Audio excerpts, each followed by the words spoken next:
किसान भाइयों नमस्कार।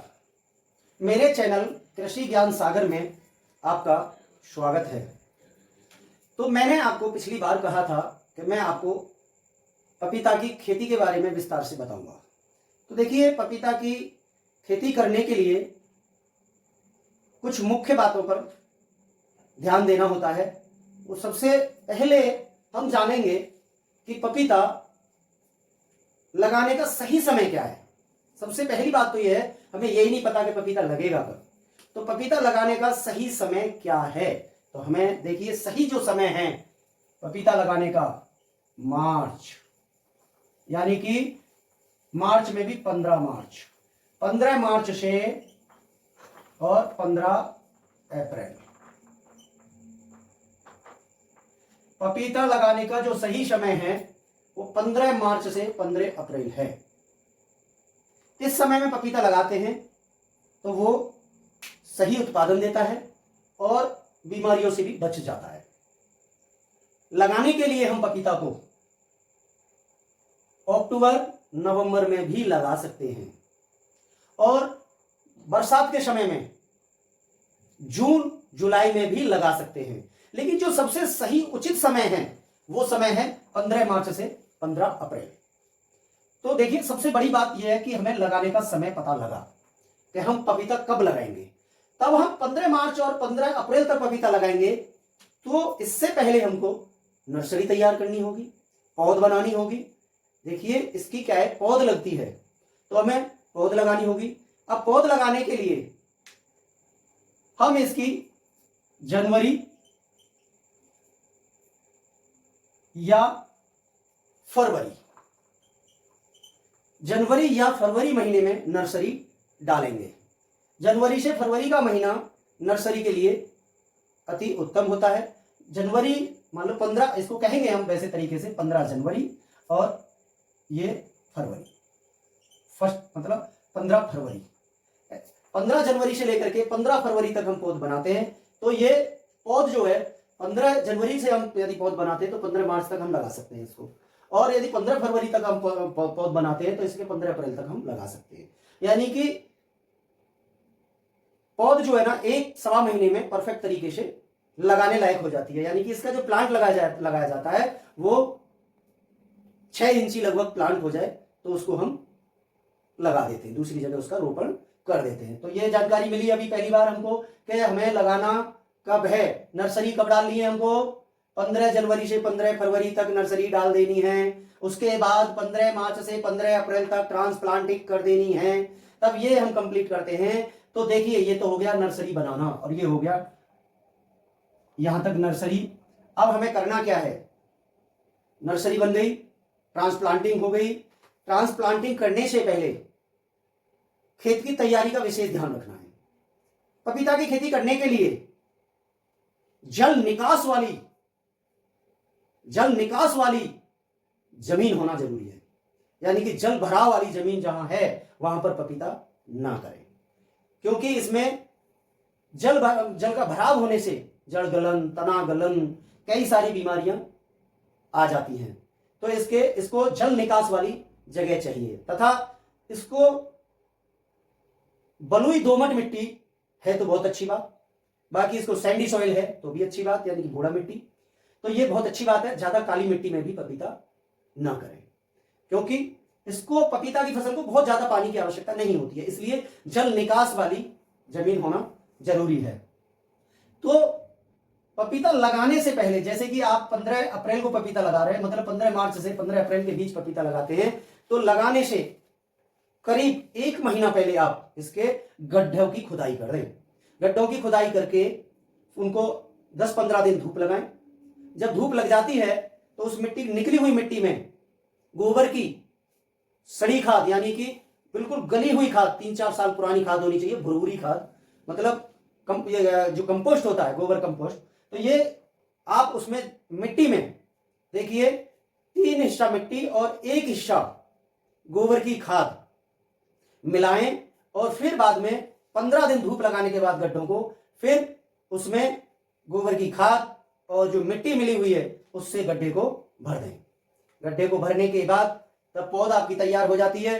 फिर उसके बाद आप उसको जब समय आपका आ जाए, जब आपको 15 दिन और हो जाए गड्ढों में डाले हुए, खाद उर्वरक डालने के बाद और ये मिट्टी डालने के बाद, फिर आप नर्सरी से प्लांट लाएं और उनमें रोपण कर दें। रोपण करने के तुरंत बाद उसमें आप पानी लगा दें। तो ये तो हुआ आपका पौध कैसे लगाएं। इसके बाद देखिए, इसमें पौध लगाने के बाद आप निरंतर, जब मार्च या अप्रैल में आप लगाते हैं तो थोड़ा सा गर्मी आ जाती है। जैसे कि अभी हम राजस्थान की बात कर रहे हैं, मैं राजस्थान में हूं, तो खासतौर से राजस्थान में अप्रैल मंथ से गर्मी स्टार्ट हो जाती है। तो अप्रैल महीना बहुत ज्यादा गर्मी नहीं होती है, उस मंथ में आराम से पपीता का प्लांट सेट हो जाता है। लेकिन हाँ, मई जून में बहुत ज्यादा गर्मी होती है, तो मई जून के महीने में पानी निरंतर आप इसमें लगाते रहें। 3-4 दिन के बाद इसमें हल्का हल्का पानी लगाते रहें।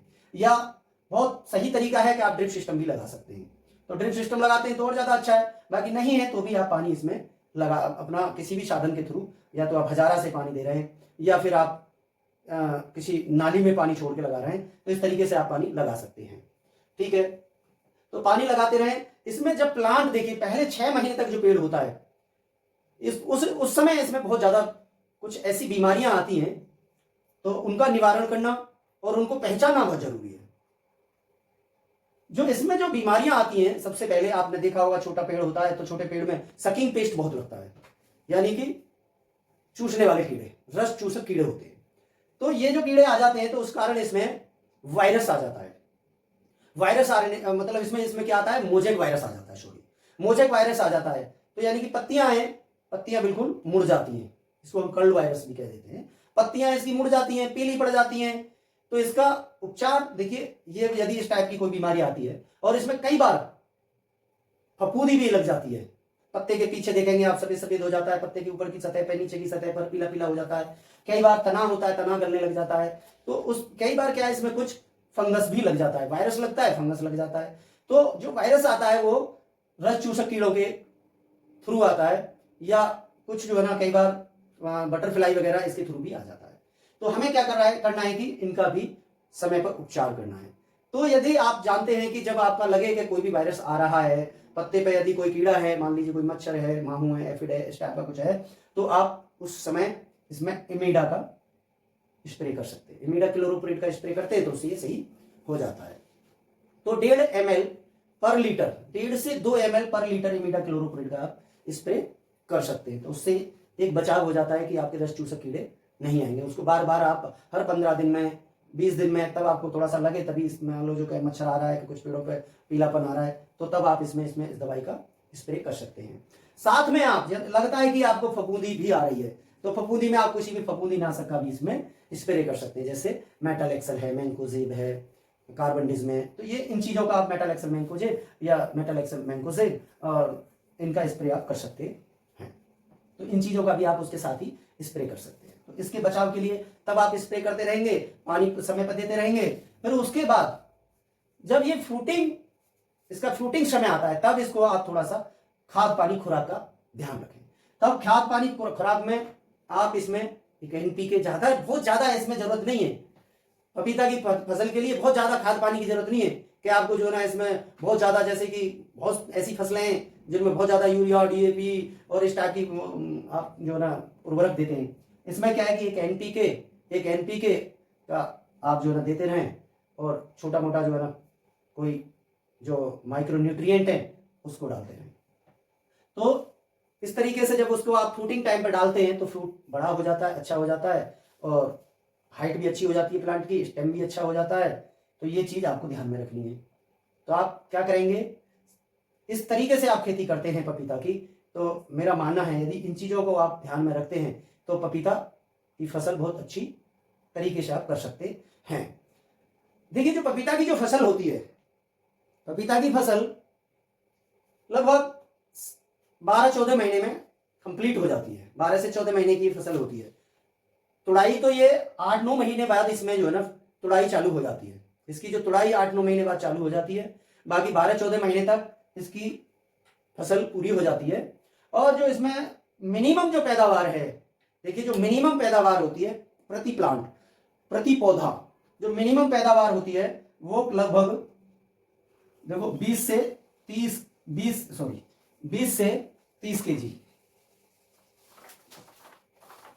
इसमें जो मिनिमम पैदावार होती है वो 20 से 30 केजी, 20 से 30 केजी प्रति पौधा, 20 से 30 केजी प्रति पौधा मिनिमम। अब मैक्सिमम की बात करते हैं तो ये 100 से 120, 100 से 120 केजी तक हो जाती है। 100 से 120 केजी तक हो जाती है। अब एवरेज की बात करें, एवरेज की बात करें तो 50 से 60 केजी प्रति प्लांट, यानी कि प्रति पौधा पैदावार हो जाती है। तो इसकी जो पैदावार आती है 50 से 60 केजी आती है। तो आप समझ पा रहे हैं कि पपीते में एक पेड़ में 50 से 60 किलो पैदावार होती है। और मैंने आपको बताया था पिछली वीडियो में कि एक बीघा में, एक बीघा खेत में 650 प्लांट लगते हैं, 650 प्लांट लगते हैं, 650 प्लांट लगते हैं।